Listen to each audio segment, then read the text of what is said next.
Hi అండి, బంగారంని ఎన్ని రకాలుగా కొనొచ్చు, అక్షయ తృతీయకి ఎలా ప్లాన్ చేయాలి అనేది ఈ వీడియోలో మీరు చూస్తారు.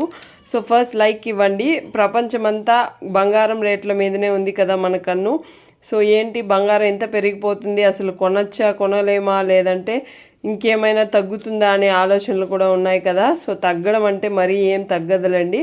సో మీరు ఎవరైనా కొనుక్కోవాలనుకుంటే వెళ్ళి కొనుక్కోండి. సో గోల్డ్ స్కీమ్లో అయినా కొనుక్కోవచ్చు, లేదా డిపాజిట్ స్కీమ్ యూజ్ చేసి కూడా కొనుక్కోవచ్చు, లేదా మీరు ఓల్డ్ గోల్డ్ తీసుకెళ్ళి డిపాజిట్ చేసి కూడా తీసుకోవచ్చు అనమాట. డబ్బున్నా కూడా జ్యువెలరీ తీసేసుకోవచ్చు. సో మీరు ఎలా ప్లాన్ చేసుకున్నా మీకైతే గోల్డ్ అనేది మీ ఇంటికి వచ్చేస్తుంది. సో మీ దగ్గర అమౌంట్ ఉంటే కనుక ఇప్పుడే వెళ్ళి బంగారం అనేది తెచ్చేసుకోండి. గోల్డ్ కాయిన్స్ కొన్నప్పుడు కొంచెం జాగ్రత్తగా ఉండండి. మనం తిరిగి ఇచ్చేటప్పుడు కొంచెం అమౌంట్ అనేది లాస్ అవుతాము. అదేవిధంగా బిస్కెట్స్ కూడా వాళ్ళు మనకు తిరిగి మనీగా అడిగినప్పుడు కొంచెం మనీ అనేది తగ్గించిస్తారు. సో అది మైండ్లో పెట్టుకోండి. నెక్స్ట్ ఇన్వెస్ట్మెంట్స్ చేసేటప్పుడు అంటే గోల్డ్ మీద ఇన్వెస్ట్మెంట్ చేయాలి అంటే సవరిన్ గోల్డ్ బాండ్స్ అని, లేదా మీరు ఈటీఎఫ్స్ గోల్డ్ ఈటీఎఫ్స్ కూడా కొనుక్కోవచ్చు. డిజిటల్ గోల్డ్గా కూడా కొనుక్కోవచ్చు అనమాట.